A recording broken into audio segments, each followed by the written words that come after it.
Hi, family. My name is Marvin. I'm definitely a compulsive overeater.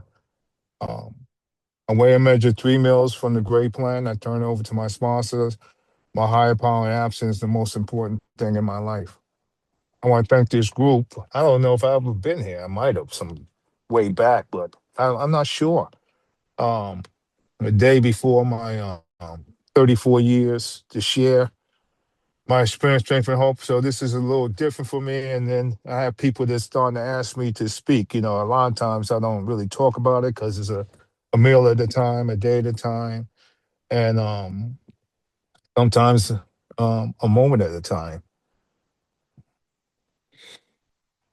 Must have came in March 16th, but you know how it is. So St. Patrick's Day makes my, actual 34 years. And I remember coming around here and I'm coming from, big numbers, way over 300 pounds. But, it was just funny because, it was not a lot of men in there, but it was a lot of men in New York, but not a lot of men. Um, it might have been maybe 8 of us or something, maybe more, but that was a lot. And I used to think this was the woman's disease, you know? And so I didn't really think I had a eating disorder, you know. But what I did do was actually just gave myself a break. I come from another 12-step program. Um, I went there in my early 20s, and so in the 90 days, I really lost all the weight. And I knew that this was no diet plan. I knew I had a problem with food, and so I stayed around. And after a year, I started to be really angry because I started to remember that I was going back and forth to the refrigerator.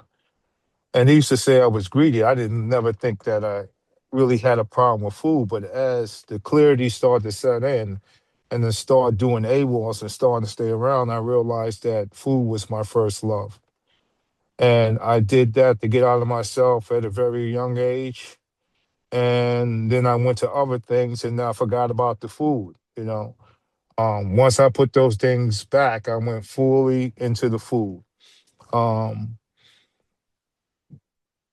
Weigh and measure my food 3 times a day is the most spiritual thing that I can do a day. Because this program is so different because it's a substance that it's things that we stay away from, but it's still that I can abuse, abstinent food. So it's like putting it on a scale 3 times a day and still have to touch it and be able to practice this program. That is a miracle in itself. It's not like alcoholic or the addict. It's a little different than that. Um, I don't have to be around, people that actually drink or doing things like that, people, places, and things. I'm always around people, places, and things because everybody doesn't weigh and measure their food. So this is a whole different ball game. So what I try to do to the best of my ability, this, but for the grace of God and lead by example.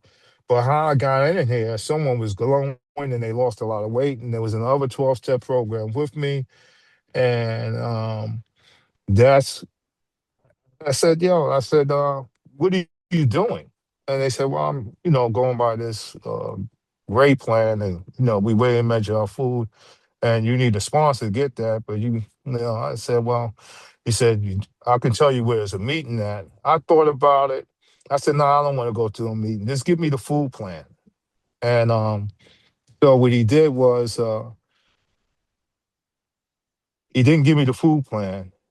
He told me about a meeting on 74th Street between basically second and third Yahoo's. And so I went to the meeting. It was a woman. I don't want to say her name, but she rode a bike and she was an older woman and she was sharing her strength, strength, and hope at this particular meeting. And I could identify. So at that meeting, what I did was to make my first, actual dinner. I wound up getting a sponsor there at that meeting because you couldn't get a gray sheet without a sponsor. So I did that, and And then I was on my way. I never looked back, you know. And I have, since I've been around here, I just had like maybe three sponsors. Um, Two of them decided that they wanted to do something different. That's how I had to change it. And then I wound up having one of my sponsees that had more time than me sponsoring me. And it really worked out, because it's weird because I sponsored him for about 20 years, you know, and now he's sponsoring me, you know. Um, it was women that nurtured me because it was not that many men. So I really bonded with a lot of the women in the program. And it was people that in New York had a lot of time, some of them had 6, 7 years already. So and then, like on Friday nights, we would go out in a group of us, it might be 20, 25 people to an aging place, and we would all weigh and measure our food. So I had a lot of practice. I was kind of spoiled, so it was a little easy for me to go into restaurants and weigh and measure my food because I had to practice with GreySheeters, right? And I learned how to apply it. Then my family, everybody got used to the way I was eating, so they would start asking me certain things. They would make sure they prepare certain foods for me, so I can have my abstinent food. It wasn't like that in the beginning. They was still think I could eat the things that they was eating, but by me just letting them know that and being an example that I'm not gonna eat in between because it's not gonna change nothing. And I was getting something from the program you know. And one thing is that, being 5.5 years in another program before this program in 1986, I felt like when I put down the food, like I never did no step work.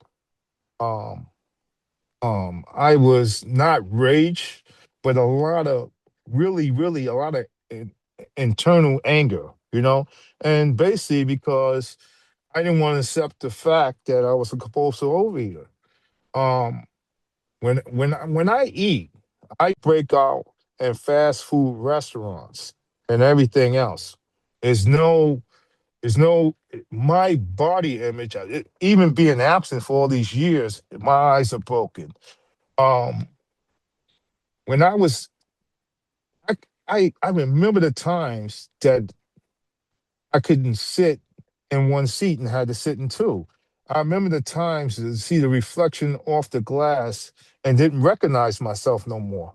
And I was wondering what's going on. I was trying everything. Models used to have these plastic suits, and so I decided I had a smart idea how I was going to lose weight, and I put this plastic suit on, and just start running, right? Not thinking about getting dehydrated, not thinking about getting dizzy, and anything to try to get the weight off of me. I would play sports to try to get the weight off of me. None of those work. I never tried to go on a diet, I just tried those type of things. So this was the first time I was really actually trying something that actually works.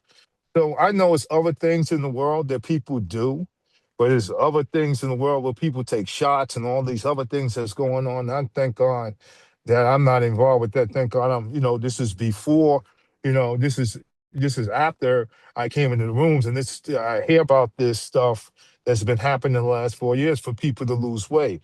But for me, this is a way of life. You know what I'm saying? And so it's not a diet plan. I don't eat anything in between. I have my diet sodas. Once in a while, I drink a lot of water.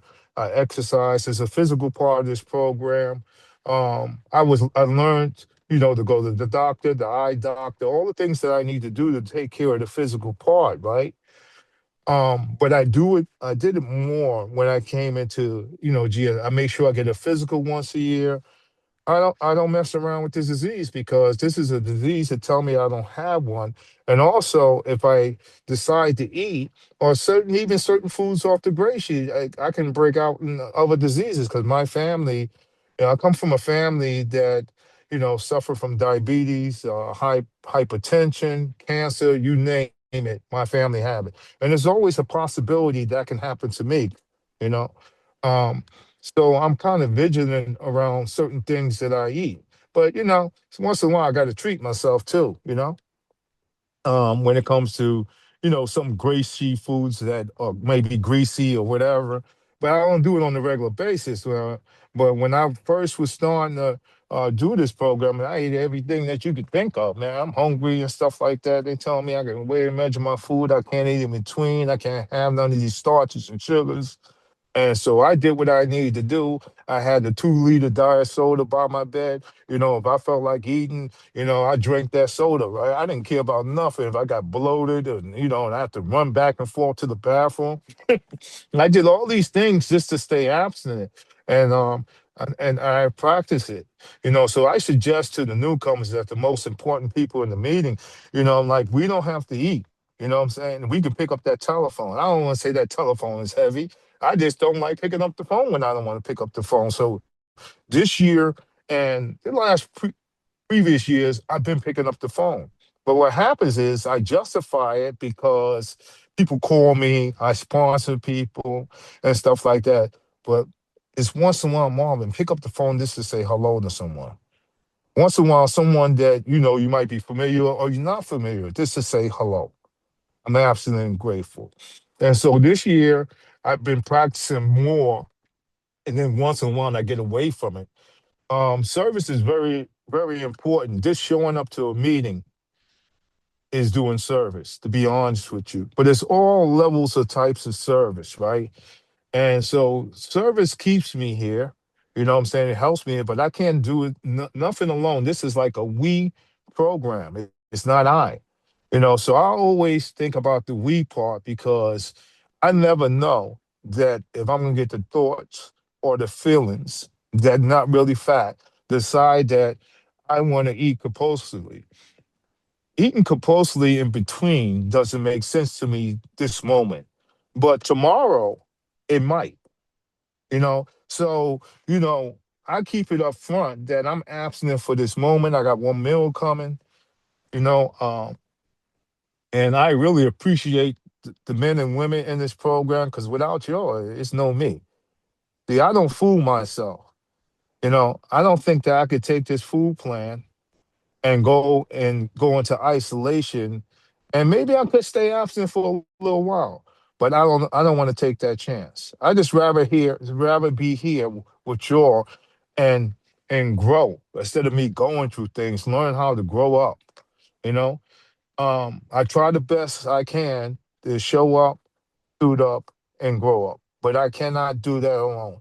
And I do believe in Marvin, you something have to 2 minutes left. Thank you, thank you. um, I do, I do think that like that this program is not rigid. This program is a program where all the foods from the earth that I stayed away from. I would do all the foods that was not from the earth, and coming here and do all the foods from the earth is a miracle in itself. And it used to be saying 3 square meals. We have 3 square meals, weighed and measured. You know, I used to have those type of things when I was a kid and stuff like that. Um, and it's funny that this program, we have 3 square meals, and it works. I have sanity, I have peace, I have a life, you know. And what happens is with life, things show up. And I used to hear people, oh, life in one hand and food in another hand. Well, you know what? That's a true statement, right? And just don't clap, right? And I would say, what do you mean by that? You know what I mean? Like, in order for me to live is to stay abstinent, right? So that is a part of it. But I would say and suggest to anyone, don't clap. If you're new or you're struggling, just keep coming. You know, there's no reasons, excuses to eat in between. Pick up the phone, use the tools of the program because we are here. You know what I mean? Someone might not be busy and they might not be able to talk to you. Keep calling, get numbers, get telephone numbers. Um, these things are so very important. And, I don't have to want to eat. And so I have to practice some of the tools of the program. So this time, if I want to eat, in between, then That's that'll be fine, all right. Marvin. Thank you. Thank you, Carla. And thank you for allowing me to share.